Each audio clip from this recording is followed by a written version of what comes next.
I got a felony for $100 check, bro. $100 check when I was A 18 years felony? old. A felony. You got a felony for A fel- $100? No, this is my first felony for $100 check. And then once I got through that, I was like, damn, nigga, I see why I'm up. And then so everything Yeah. else and every move and decision that I was making made sense to me. Not blaming any one thing, just saying that, nah, I did this shit. I'm accountable, and whatever the consequences are, that's what the consequences are. Not saying I did a little of this, I dipped my toe in, I only did this part. It's like, nah, I was involved. I think about things before I do them. I weigh every option, consequence, choice, friends.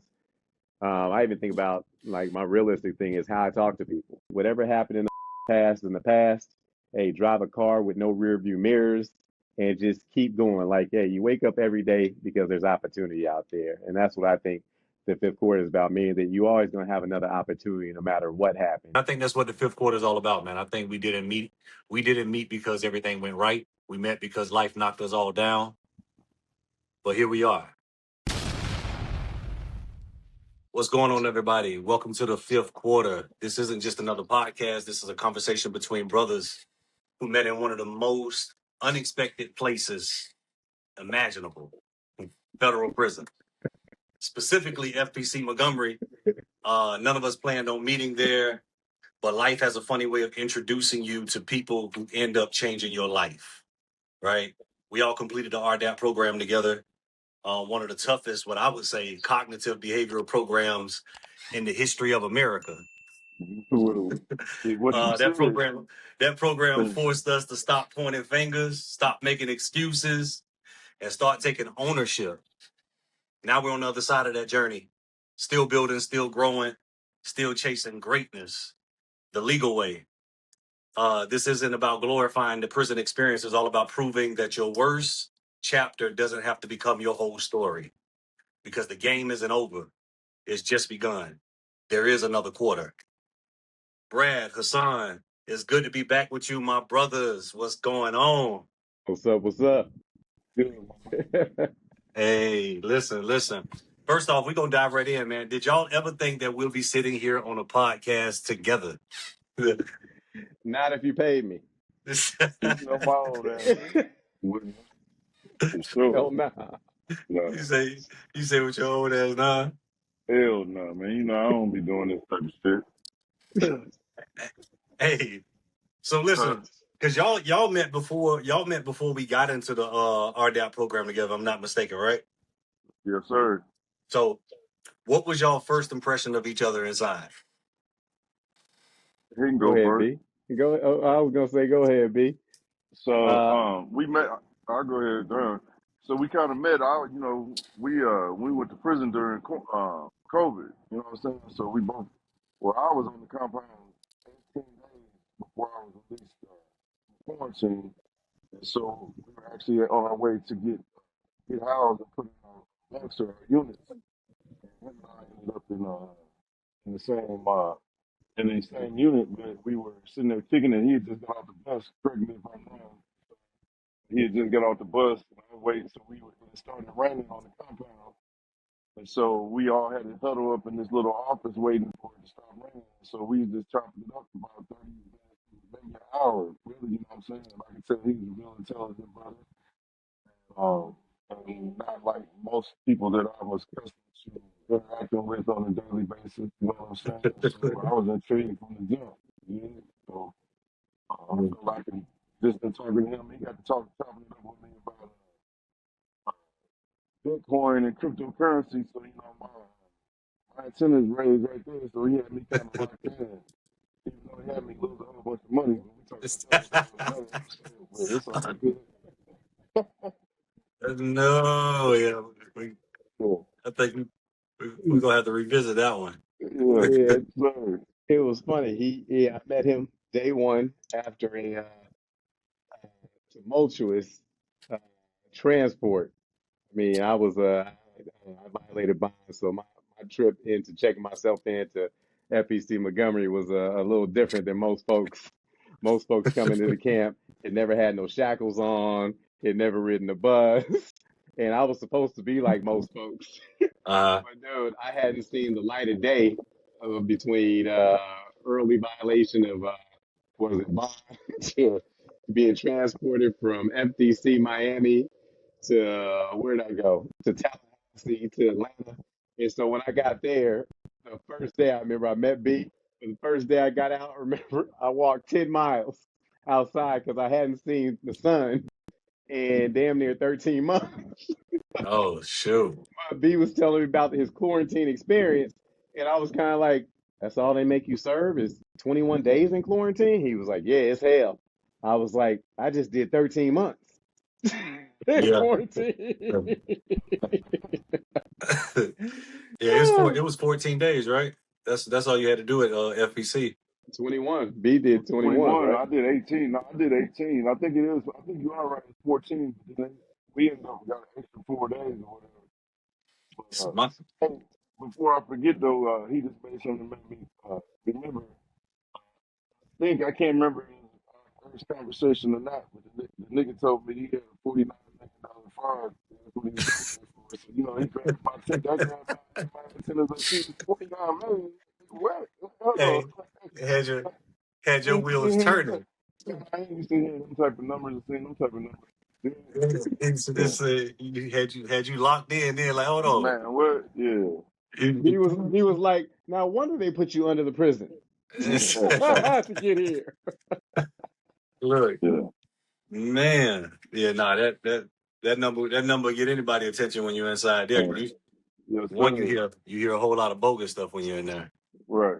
Look, we joke about it now, but RDAP wasn't no joke, right? Nah, It wasn't nah. no joke. I think we all can agree. What lessons out of the experience? Like I said, I know it was no joke. You know, it was. We had brothers that was dropping out of the program that didn't even want to go through it. You know, that blew my mind when I saw dudes like grown men like signing out. Like it was just like, nah, I can't even do And this. we seen grown men crying like a Breaking motherfucking No fool, down. doubt. breaking down up on that microphone and shit. That No shit. doubt.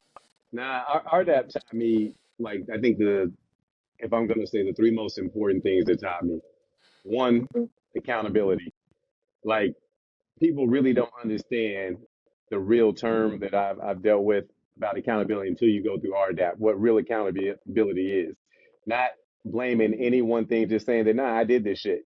I'm accountable, and whatever the consequences are, that's what the consequences are. Not saying I did a little of this, I dipped my toe in, I only did this part. It's like, nah, I was involved. Whatever comes from it, I'm willing to deal with the consequences, or I'm not willing to deal with. They got consequences are the consequences. Whatever comes out of it is on me. For sure. And I find that, man, most people in life that you ever deal with don't understand the true definition of being accountable, holding yourself accountable, whether you get caught or not, knowing what the ramifications possibly could be and being like comfortable with what the hell happened. That's Right. true. That's true. So, what lesson is that? The lesson that you would say that sticks out to you today? I still use that RDAP going forward, like in thinking about anything that I do. And it's all legal activity now, but even think about how much money will I lose? Will I be comfortable with it? Will my reputation hold to even if this fails? Like being accountable, knowing that, yeah, did I spend enough time to make something successful? Mm, Even when it comes to showing up in people's lives, hey, did I say I was going to do this? Am I on time? Am I with somebody else's time? Like all that really for me shows like two words for me have come from this prison experience from the RDAP is accountability and integrity. Like, what do you want to be known for? yeah, for Like, I sure. look at everybody else's actions and I'd be like, yo, what do you really, hey, show me how you spend your time and I'll show you what you value. Show me how you spend your money and I'll show you either what you think is fun or how you want other people to see you. B, what would you say? What lessons stick to you still today that you kind of gained from the program? Man, I would probably have to say that I'm responsible for my own feelings. You dig what I'm saying? Mm, And controlling my feelings and just overall slowing down my thinking, um, using positive self-talk to help me maneuver through my feelings and my emotions in whatever situation I'm in, and then always identifying my struggle because I consider myself a very loyal. loyal ass person. You know what I'm saying? If you rocking, I'm rolling. You know, if I with you, you know what I mean? Don't Hmm. you know? That's how I've been my whole life. So throughout my life, I found myself getting upset and angry, um, damn near violent with loved ones and people I felt were close to me that didn't show the loyalty like I expected them to because of Hmm. my demand thinking. You dig what I'm saying? And so once I was able to maneuver that, and I'm just more conscious of doing things and making myself feel the way that I want to feel, like we was taught. You know what I'm saying? And without going, I mean, which obviously to do that, y'all both know that you have to have your toolbox, as they would call it when we was in there. And so I'm able to, even though we can't remember a lot of the names of some of the stuff that we were taught, due to the constant not structure, but the repetitiveness, like what we have to do, going over the things when we're trying to get feedback. I can still use a lot of those same things, but not remember what it's called because I've done the repetition so much. You dig what I'm Yeah. saying? Especially like when I'm doing like with the mental RSA of it all. What the RSA stands for? What is it? Y'all remember what self analysis? It's Self analysis. self-analysis. Yeah. Rational self analysis. That's what Rational it self is. analysis. Yeah. Even though I didn't Challenging. really do no damn RSAs, I cheated and used somebody else's book and wrote all that shit. I didn't have to do no RSAs like y'all did. Like I didn't have to go to school. I said, what was your What first lesson did impression I of each learn? other? What lessons did we learn? I think that's what it Yeah. was. We're Oh not yeah, gonna. yeah. What lessons did we learn? Yeah. So he just said it again. This is like the one thing lesson I learned in prison. Kind of start learning it right before I got to prison. Don't tell him. So I'm not telling on myself. I'm saying, and that's what you know. Just, Oh, they was doing that in RDAP heavy. man, they doing it like they telling on each other and That's each what RDAP themselves. is You know what I'm saying? about. They was RDAP doing is that a But that's the RDAP is all of accountability. kind of it is and it Accountability. ain't though. You know what I'm saying? You know, like you wasn't telling on nothing. It was, you know, it was structured. You think? Yeah. so B had a hard time, in my opinion. B had a hard time with RDAP because it went against every principle that Every his one of core is. Every one of them is you got to tell on yourself in this program. Yeah. And if you a Accountability. if you're a master criminal, that's the last thing that you in your bedstone of your commandments. That is number one. Don't tell on yourself. That's how you get in trouble. In RDAP, they're trying to rewire you to they're trying to rewire you so that them. if you think about telling on yourself, you shouldn't be doing this activity. In essence, when you get down to the real essence of it, it was getting us to think about what our core beliefs were. And some of them core beliefs, they kind of, when you start really digging into it, you start like, man, I got some flaws that we Rasan, if could. you ain't cheating, you're not trying was a core belief of mine. If you ain't cheating, you're not trying. I was never really forced to Yeah. challenge, like really dig in the mind. You know what I'm saying? It's like, you know, so I never really spent a lot of time focusing on that. I just know that one of my beliefs is I always had to be getting money. You know what I'm saying? I was chasing money all the time. You know what I'm saying? Yeah. I always need money. You know what I mean? Money makes Well, life easier. Money gonna make, you know, make every problem go away.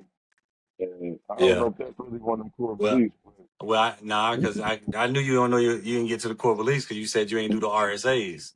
you because already See, because the RSAs get you to slow down your thinking. It no right. gets doubt. you to listen to the thoughts, the first thought that comes to your mind when something triggers you or an emotion flares up, and then you're supposed to trace that down to a belief system of why that thought even came into your mind in the first place. So and generally that uncovers, like, which I did a lot of that because I definitely had a whole lot of flawed thinking. No You know doubt. what I mean? So it definitely slowing down my thought patterns and trying to trace, why do I even believe that? Why did that upset me? Because then when you get to why something upsets you, it really supposed to help you understand the belief that's triggering that emotion that's coming from those thoughts. Because the thoughts is just the thoughts are what the symptoms that trace back to that belief system. And if you were real with the RSAs, remember they made me a tutor. And so I Uh-huh. had to do, I really want to say realistically, I had to do hundreds of RSAs or help people with their RSAs. And I used to tell people on some real shit, I was like, Nah, I said, you're not doing it for anybody but yourself. Get that in your head. This will only help you in the long run. And after a while, I was like, nah, put the first thing that comes on your mind. Why did that person piss you off when they got in front of you on the TV? What's the first thought? What's your first thought that came to mind? And eventually, when people started getting them, dudes started liking, like people who couldn't read or write, damn near started liking the RSAs because it really was like, damn, why did I think like that? Why wouldn't he raise his voice to me? What's the definite disrespect? Disrespect is not a universal term. Disrespect, how B gets disrespected and how I get disrespected, completely different. How you get disrespected aside. And so where does that come from? And the RSAs really helped a lot of people see that, damn, I really do get triggered when they can just talk loud. I just Mm-hmm. don't like people who talk loud to me. That feels like talking down to me. So where does that come from? Your parents talk loud to you. You didn't, and that's where it came from. That's your core. So now you know your core beliefs. Now you know what to look for. No, I don't know if I still know him or not, but what I do know is that even though I told y'all I wasn't doing all because what we had to do like 10 a day or something Yeah, it crazy was shit crazy. It like was that. Too. crazy. Man, I wasn't doing that shit. You know Man, what I'm saying? Especially when schoolwork had somebody put me up on gas. They had a stack. They gave me a whole stack of RSAs. You know, I had to just rewrite them and let's go. But, if he ain't cheating, he ain't trying. try, man, don't do that. If he ain't cheating, he ain't trying. How different would you say your mindset is today compared to the man that walked in Montgomery? Shit. Myself, like totally different, man. You know what I'm saying? I was realizing that where I was flawed. Let me back up for a minute. So, back, I'm sorry you just asked that question, but there's something I did want to say when you talk about what we got out of the program and the RSAs, and I was saying that like I skated on the RSAs, so to speak, but Mm-hmm. really I still was paying attention. You dig what I'm saying? So when we had to get up, we used to have to get up and do the RSAs as a group. So I'm paying attention to that. I'm paying attention to the feedback. You dig what I'm saying? And before we had got to that part, what what made me realize part of like how you guys are talking about core beliefs, made me realize why I was the way I was is they made me start writing an autobiography. Remember we had to do that? Did you guys have to Mm-hmm. do that? I did. And man, and man, nigga, I didn't get halfway through it. You dig what I'm saying? Or I got through the whole pretty much childhood and adolescence part. And then once I got through that, I was like, damn, nigga, I see why I up. And then so everything Yeah. else and every move and decision that I was making made sense to me because I was up. And then I'm realizing why I'm writing the autobiography. You know what I'm saying? And what is me up? And and so I was able to start to identify and process all that and always look to that, you know what I'm saying, and using the tools of positive self talk, holding myself accountable, you know what I'm saying? Always being focused on how I'm feeling. But I guess but back to your question. Your question was what again, my fault. How Let me different is your finish mindset? smoking, bro. You Nah, know, after nah, all. that's good because I actually forgot about the Real talk. autobiography. I, Yeah. I You forgot forgot about we did that autobiography, and I think yeah, yeah. when you mention it, I think that made a shift in the program for me once I had to do that And because I it was yeah, impactful for me. Yeah. it definitely Yeah. was for me too. I remember it the moment you said it. I was like, because I'd have forgot some of it's hazy, but I'm like, Mhm. I remember that hitting home for me because I kind of took that part serious because I was like, even if I don't share this, I kind of want to go down Yeah. memory lane for myself, and Yeah. it was pretty deep. It was definitely pretty Without a deep. doubt. Yeah.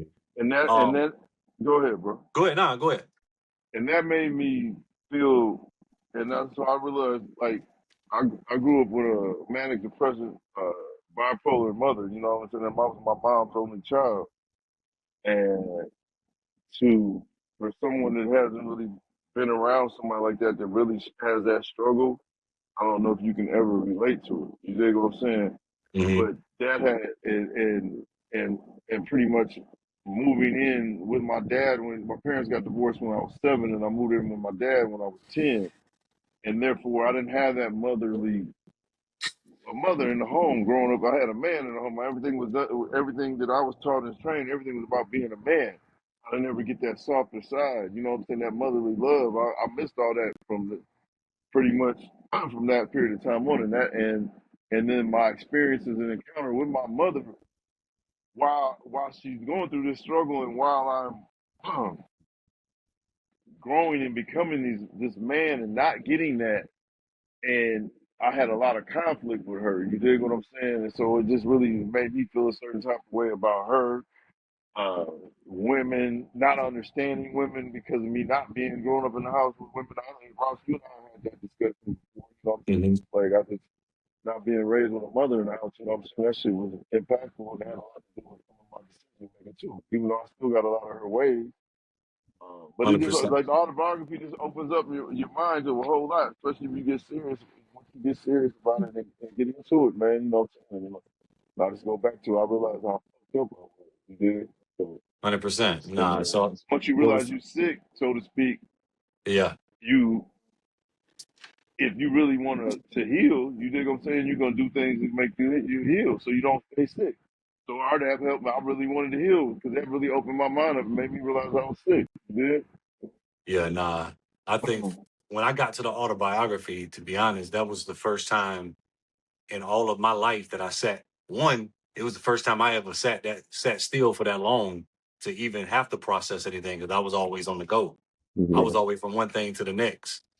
I've transitioned so many times, but that was the first time that I was like committed to it. When we couldn't go nowhere, so, and then we was in a program that forced you to think, to like really go Yeah. down memory lane. So I remember that autobiography hitting me because that was probably a pivotal point for me to understand Yeah. why I ended up in certain situations. You know what I Yeah. mean? So the unique thing about the program too, not only are you talking about how you had a process, and how I'm talking about how I process these feelings and emotions and going through that. Program do is force you to talk about the shit. You did. Yeah, You know hundred what I'm saying? percent. When you say, you know what I'm saying, where a lot of us aren't comfortable discussing, like especially like you're exposing like your weaknesses, and you're Correct. exposing your weaknesses to strangers. You dig what I'm saying? And Yeah. then these strangers are supposed to help you, support you. To it's just man, that program's something else. I don't know help me put it in words. You deal with the words. Help me with I that. mean, that program just, RDAP makes, for, I think I told you this one time, B. I said, I don't care. I know that everybody gets in this program to get the year off. I mean, that is the main goal, getting your time back, because the one thing prison makes you understand is how valuable time is. But with RDAP, our program, I don't know how it was at any other prison, but we allegedly went through the Harvard of RDAP, which was on a military base. I want people to understand. And these DTSs took their jobs super serious. They were trying to change their goddamn life. So they were trying to get you through this program. The program made everybody realize the type of person they were, the mistakes they had made. I don't care how confident you came in, how not giving a you came in, what type of gangster you were, what type of money you had before. That program, to get that year off, made you evaluate your mistakes. It made you really see, like, for the, I say 9 out of 10 people saw, whether they cared or wanted to correct themselves or not, they still saw where their mistakes were. Like, I remember it took me 3 months, right, B, to finally take it seriously, because I came in, hey, It I took me came to be out in the yellow, bro. in that yellow. I got yellow. They said I got yellow the fastest out of anybody in history in that program. And the thing was, I wasn't trying to. Remember, I was trying to do the right thing, but I realized that program within the first 3 months made me realize how arrogant I was, and how, although I had had real businesses, I did crime on and off for 30 years. I was a career criminal. I mean, not paying taxes is a crime. And no matter how much money I made, that's the one thing I was trying not to do. And Right. so when I went in the program and got in to the audience, you getting a yellow is a cautionary thing, meaning you're a step away from getting kicked out, and you got to do another year of prison, because as soon as you get in the program, you're thinking, I got a year off. And so you've already deducted that time from the day you get accepted to RDAP and move in. You've taken that year off mentally of your life. I'm coming home. Now thinking back, how differently is y'all mindset today compared to the men that walked into Montgomery? If it was a scale of let's go with the easiest way is degrees, right? We got 360 degrees for full circle. I say my mind realistically is at a probably 170. I think about things before I do them. I weigh every option, consequence, choice, friends. I even think about like my realistic thing is how I talk to people. Hmm. Before I went to prison, I guess, making money, one thing's my way, that demand thinking had me talking to people, especially not regularly, but when I would have a little alcohol in me, I used to mean my family and friends. I would demean because I had pent up aggression because I didn't know how to voice myself. And What now after prison, I value anybody who was there for me time like immensely. I do my best to be respectful, listen to people now. But now I just take, hey, that delayed gratification is completely gone. I used to, hey, now delayed gratification is the key to success. As long as I'm working on something every day, positive, I feel good about it. What about you, B? What different about your mindset today compared to the man that walked into Montgomery? So instead of using degrees, I'm gonna use percentages as an example. So I would say probably anywhere from 60 to 70%. I've changed quite a bit in managing my feelings, slowing down my thinking. You know what I'm saying? It will enable me to think more about the future. But I've always been like a worst case scenario type person. I've expressed that to you many times. So I'm always kind of trying to prepare for worst case scenario.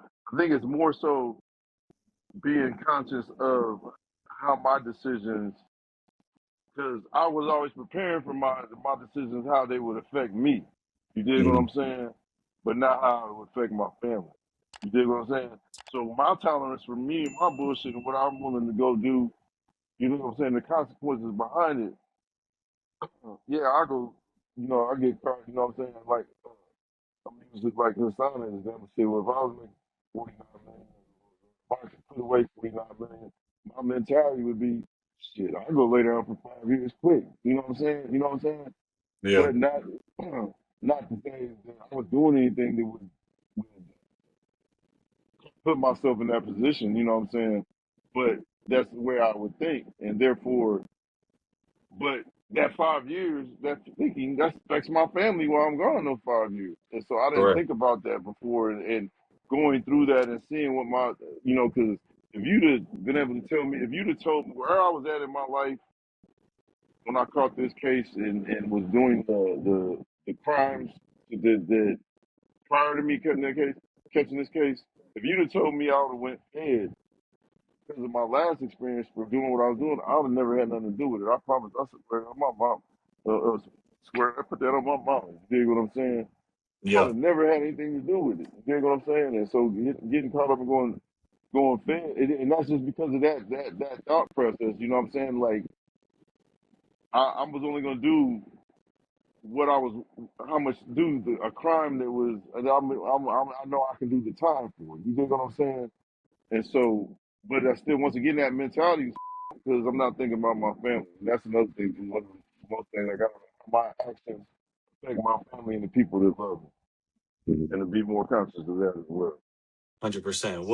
What surprised y'all the most um about coming home when you came home? What surprised you the most when you came home? Was it like when your family embraced you? Like, was anything that stuck out to you the most when you came home after Montgomery?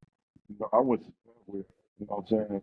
So in my mind, I had in my mind, I'm going to do this, and this walk and halfway up. And the main thing was, it just was, so the audience knows the facility we was at in FPC Montgomery, you could get your CDL. And I got my CDL. You guys know I got my CDL. Mhm. CDL, you can get an A or B. I got my A, so I can drive semi. And then they also had logistics classes uh, where you could get these certifications. And I had got both logistics certifications. And logistics is pretty much how goods are moved throughout the world through air, uh, boat, or on the water, or or ground transportation, and how they're moved, how they're stored, and the different ways and things that go along with it. So that all goes along with the trucking. So I had in my mind, and then when we was locked up, I knew I had did a lot of interacting with a lot of cats that was that own trucks. You know what I'm saying? They was telling me how much their money was making. They was breaking it. Son, I think I talked to you about this numerous times. They're breaking the game down for me. You know what I'm saying? And so I was seeing the money, and you know, so I was like, yeah, man, I'm gonna get out here and learn this game and get me some trucks. Well, when I get to the halfway house, they They tell weren't me having none of it. I can't drive no truck. They I weren't said, what having you none of mean I that. can't drive no truck? You know Can't what I'm drive saying? no Make truck. that You shit. trying to just leave? Yeah, but hold on. I mean, that shit don't make no sense. I'm talking to cats because you know one of them counselors I ain't gonna put them throw them under the bus. Used to let us use the phone to the homies. You know what I'm saying when they would get out. So I had talked to a couple cats that already had their CDLs and they was using it in the halfway house. So now y'all telling me that I can't use my CDL. You know what I'm saying? I'm saying, man, that shit don't make no sense, bro. That's why the feds has allowed us to get our CDL so we can make better choices, can uh, make good money and not resort to hustling and breaking the law. You dig what I'm saying? To provide for our families and make a way of living. So this shit sounds backwards as hell. You know what I'm saying? So that shit had me pissed off. You know what I'm saying? So that not only was I already feeling a certain type of way about that, the whole living conditions in there. So I was really ready to go back to prison. I was like, man, y'all can send me back to prison, bro. I was like, remember you called up there and told what's her name, Miss Bart? What was her name? Uh, Miss Barkin. What was her name? The Miss counselor. Barton. Miss Miss Barton. Barton, I called back and told her one day, I was like, man, look, y'all, I'm trying to figure out a way to get me back. You dig what I'm saying? Because the living conditions in there was just terrible, bro. But yeah, so that was my experience, homie. That was probably the most Surprise. challenging No thing doubt. for me. You know what I'm saying? Like, and how and to make me want to go back to prison. You know what I'm saying? Like, fuck that shit. You know what I'm saying? Like, come back in the world. Even I never thought I would have been feeling like that. Prisons, 100%. the prison's reintroduction to the world plan is horrible. One of the worst. Definitely, I agree. I mean, the 1000%. halfway house experience is worse than the prison experience. So look, we're all rebuilding, right? We're building businesses, we're building our families back, our names, our futures. What's different this time? Like, what would you say is different this time around? I would say, what do you call it? I live by the rules of integrity and being mindful. Um, do integrity, doing the next right thing. That's why I move a little slower and methodical now. That way I can think and figure it out. And being mindful of other people and their feelings, like Mhm. of how my actions affect them. And so before, where like B said earlier, I was probably 90% money was what I thought about, and using my resources, whatever's available to get ahead and get, hell, the financial gain. For me, it wasn't about buying things. I had a lot of things, like I said, I did crime on and off and been successful business for about 30 years. So I had the things. It was more about getting my time, doing anything, getting enough resources to be able to spend all my time exactly the way I wanted to spend it. And now it's more about valuing my time, not needing those material things that impress other people, but knowing what I really want, what I really like, who I want to spend my time around, and what creative things I want to do, like how I see my future going. And so, but every step, I always think about, hey, is this the right thing to do? Did I approach that person right? Did I say the right thing? And then I guess reassessing interactions with people when they don't go as expected. 100%. That's good. B, what about you? What's different this time around? So the main thing, is what they say when when you go back visiting the old playgrounds, visiting old playgrounds, avoiding old playgrounds. You know what I'm saying?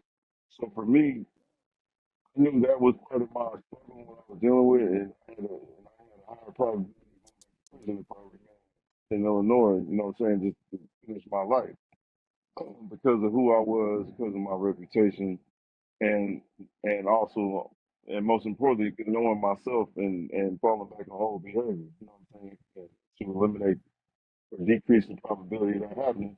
So I felt it was in my best interest and my family's best interest for me to move. So probably that's how I ended up in Alabama, meeting y'all in the first place, is not I have been up north doing my time. So I moved to Florida. So when I come home, I'm coming home to I don't know nobody. I don't got no connections. You know what I mean? I got a few friends. You know what I'm saying? But they just they work that I know from home, and they just work jobs every day. You know what I'm saying? They don't really have the connection, for me to get anything going and get started. You know what I'm saying? So all that for me was real different. You know what I'm saying? Versus like at home, I'm very resourceful. You know what I'm saying? I can get, I'm gonna make some whatever I want to do, whatever I want to need, whatever I need, I'll make it happen. And so So from you here, had to change your environment to protect yourself from. exactly, I had to do that, and I knew I had to change my thinking. And part of my thinking was I always chase money. You see what I'm saying? And I felt getting away from there was going to help me change my environment. You know what I'm saying? And Mm. to help change that thinking, and it actually did work for me. You know what I'm saying? Along with RDAP, RDAP was crucial. You know what I'm saying? But I was already headed there. Like I knew I was able to identify the problem. You know what I'm saying? And that's why I moved forward. Yeah, nah. For me, it was. I don't know. For me, I had to. I had. I had to really apply the stuff that I learned in RDAP because all of you guys that I met there, in my opinion, everybody got a chance to get out and move on with their lives and start rebuilding. And every time that I thought that I was going to get that opportunity to be able to, show that I was a different man now, I got hit again with another indictment from my past. So it was never a violation. It was always them reaching back in my past and grabbing something else. And that happened to me twice after getting out. So, um, yeah. So I mean, I think for me, it was just put into practice everything that I actually learned while at Montgomery. I think without Montgomery, that first sentence, it prepared me to really see if I had become a different person. You know, that's the best way I can say it. So I had to keep my same mentality. I had to keep a level head. I had to understand that this is all. I had to basically just be accountable for that lifestyle of my past. Unfortunately, um, there's nothing that I've been involved in that I didn't have to be accountable for at this point. No doubt. Whereas that's just my journey. At one point I had a certain view about it. I wrestled with God about it, because I felt like I didn't get the opportunity that a lot of people did to restart their lives. Um, but it's all made me stronger. That's the only thing I can say. It's definitely made me stronger. It's made me more optimistic about the future because I feel like anything that we go through is setting us up for success as long as we keep our mindsets focused on um the path ahead and not really focused on the things that we go through. You know what I No mean? doubt. So for me, I think that helped me a lot. So for me, what's different? What's different for me now is one, I've lost. It's it's crazy because out of all the indictments that I got, we was laughing about it when we was down there for your birthday. It was I think I've only did a collection of like 2 years of actual time, Hmm. right? But I've been in this loop for a lot longer than that. Like I've been in this cycle, Yeah, yeah. shit, about 5, 6 years. Like my You know what I mom, you mean? done had three. He done been through it 3 times. I've been through it once. It took 6 years of my life to finish. Yeah, But because it's shit, because you it's know what I'm it's saying? it's a lot of time that's centered around the Yeah, mental battles. No man, doubt. word. So I guess a lot of people don't realize that even people that's never been touched by, the prison experience, man, the before and afters of that, and in the middle of going through it, Word. you get caught in that mental loop. You just made it Yeah, real in saying that by saying that there is a before, that's the Yeah, indictment, and the going back and forth to court, talking to attorneys, not knowing what the outcome's going to be. Then there's the outcome, and then there's when you think your prison sentence is done, your supervised release part, which is yeah, so it's three prison is 3 chapters, correct. right. and people only ask you how much time did you do? Uh, life. Yeah, it Yeah, feel that And way. then there's the felon. Then there's the It, felony after, which won't even allow you to drive for Uber. I mean, and it give you it give you a greater understanding even yeah, yeah. from the times that we did. We done met guys in there that did 10, 15, 20. Man, So just imagine their before is like even before going into prison. Like Yeah. the dude, the I mental had a battles that people have to go through, bro, is way longer than the actual time that you serve. I had to let somebody know I was at a cigar bar, and they were like, "Son, you don't even seem like you did time." And I was like, "What does that seem like?" a guy who never done any time, and he was laughing. Cigar bar guys, upper middle class, got a little bit of money, and they were like, "It just seems." I said, "Well, was I supposed to go to prison and get dumb?" I said, "Actually, you go to prison and get smarter.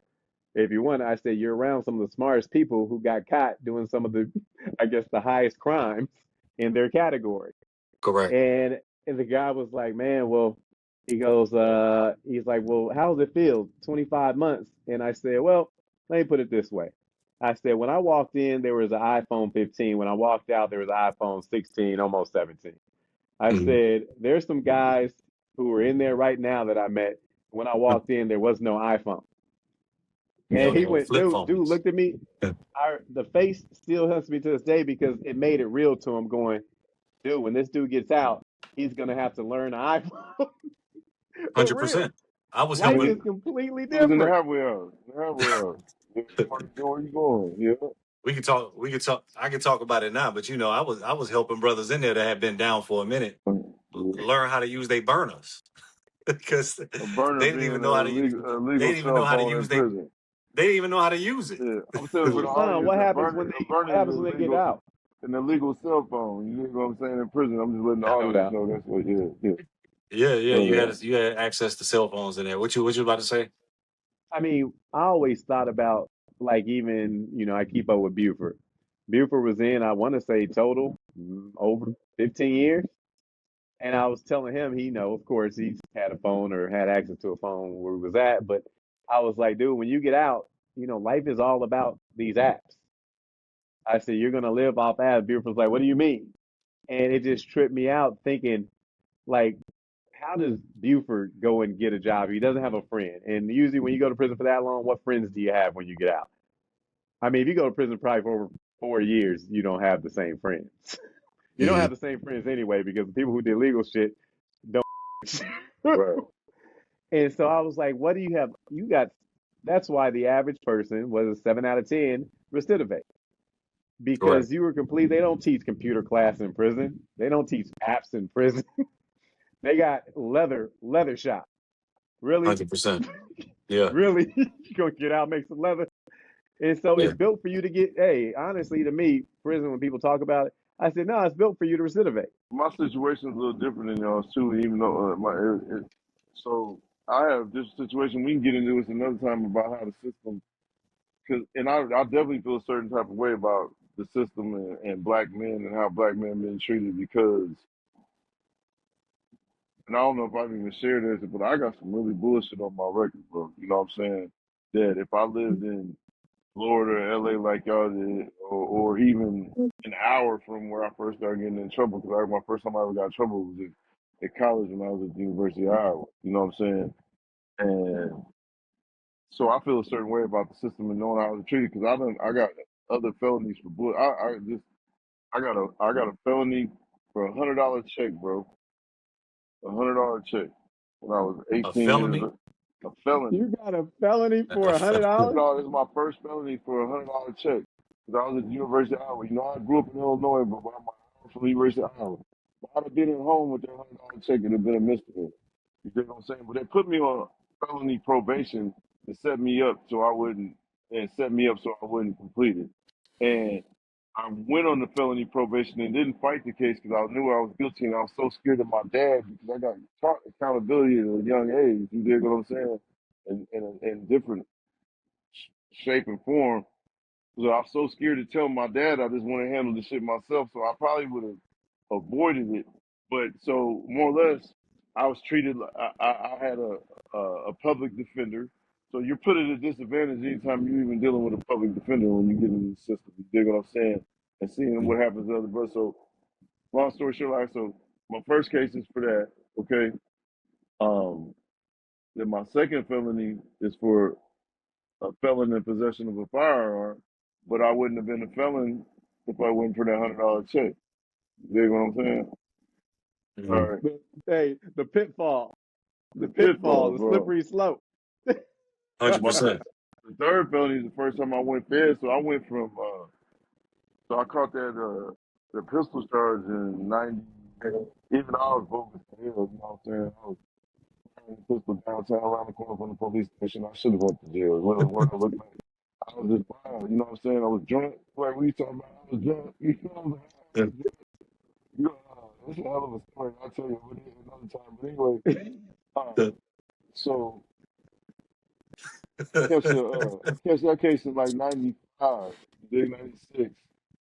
And so I don't get in trouble again until, uh, 2010, 2 years after my Mhm. mom had passed away. And it was, they got me, but I had did a whole lot of shit in between that time.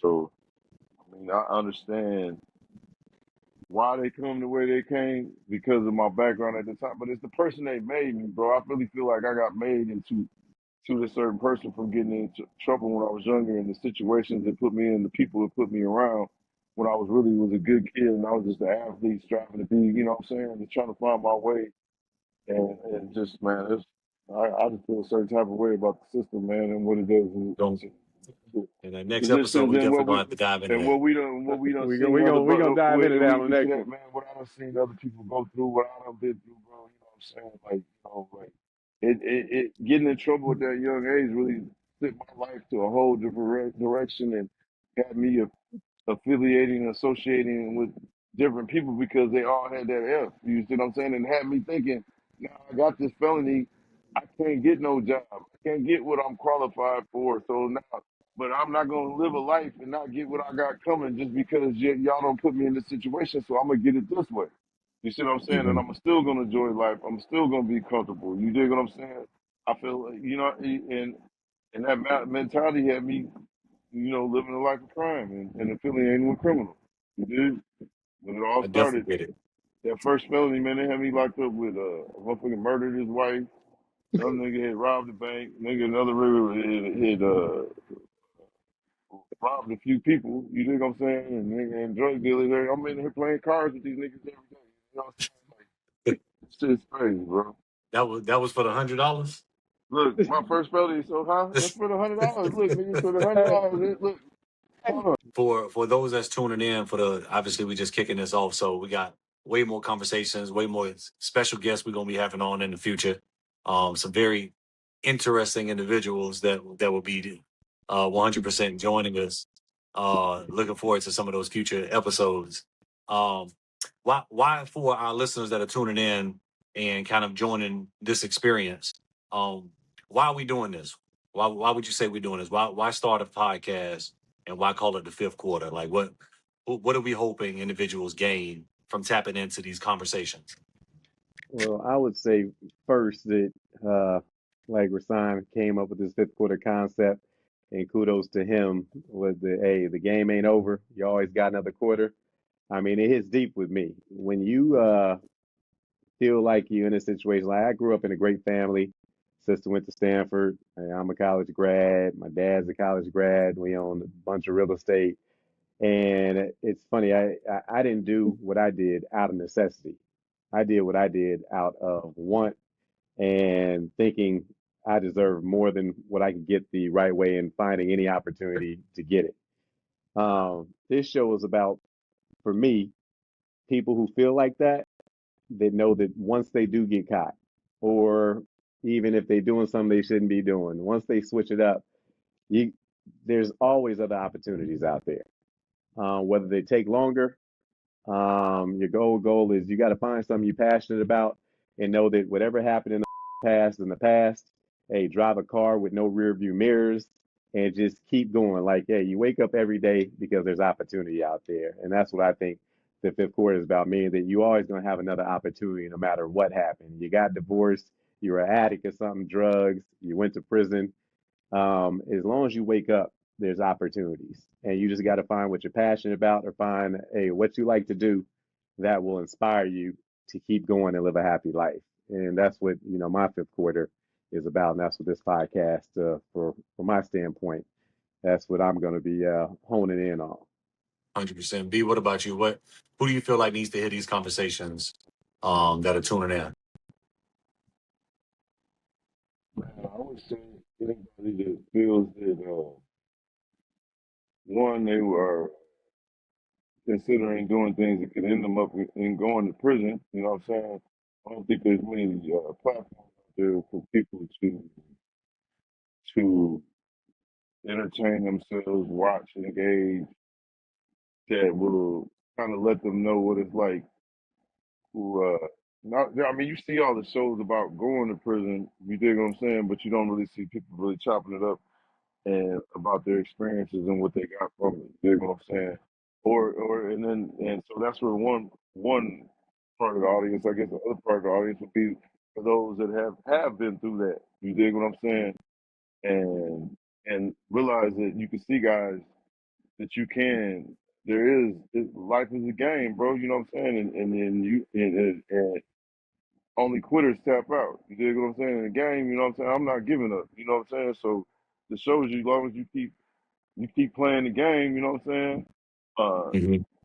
that you know, it's gonna be fulfilling, bro. You know what I'm saying? You got to, as long as you stay focused. You know what I'm saying? And so therefore, it opens up someone's eyes to see people that are focused, have been in trouble. You know what I'm saying? Have these little pitfalls that suffer from addiction, suffer from the prison system, man. That you can still, you know, still make something out yourself, and still end up on uh, and have a comfortable life.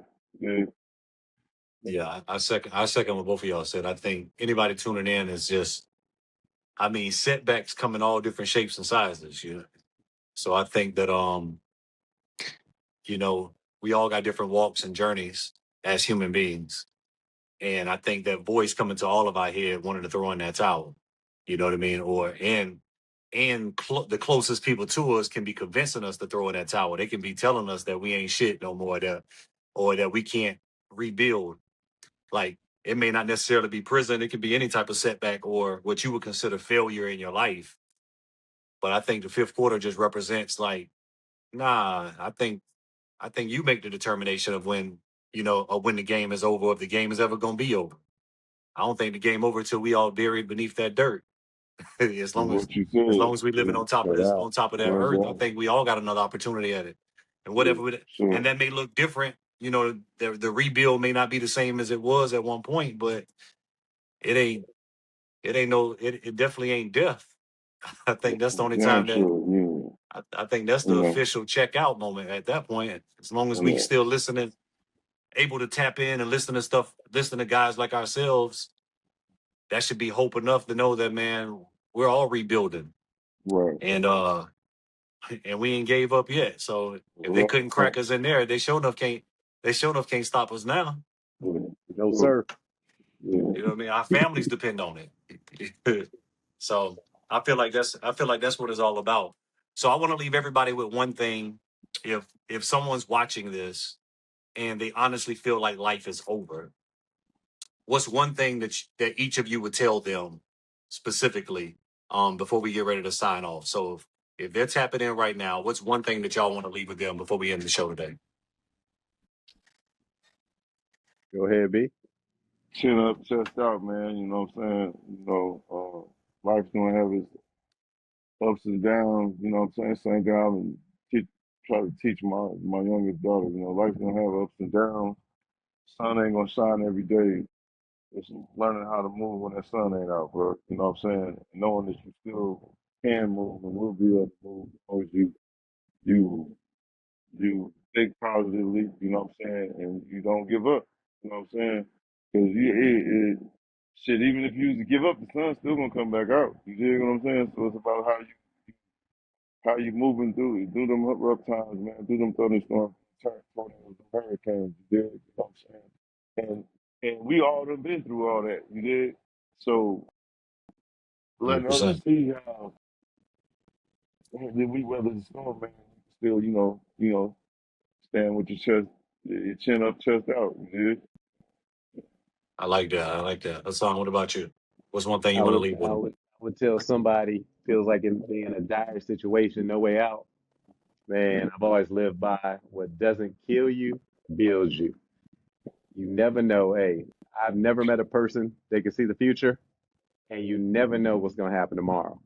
So you wake up, you try hard, see what the hell happened. It ain't over. Never Uh, over. Till you 100% stop agree. breathing, like you said. 100%. 100%. Yeah. And I think that's what the fifth quarter is all about, man. I think we didn't meet. We didn't meet because everything went right. We met because life knocked us all down. But here we are. You know what I mean? We're still laughing, still learning, still building, still Right. believing. Shit. Uh, We all in so Florida, you dig? and we all in this, and we Yeah, all we in the back sunny in state. Florida. Yeah, Yeah. No doubt. Yeah. So before we we in the sign off, same man, town. 100%. I want to tell y'all, man, if nobody told y'all lately, your story isn't over. The game isn't over. There's always another quarter. And look, man, we're gonna see y'all on the next one. Yes, All sir. right. Peace.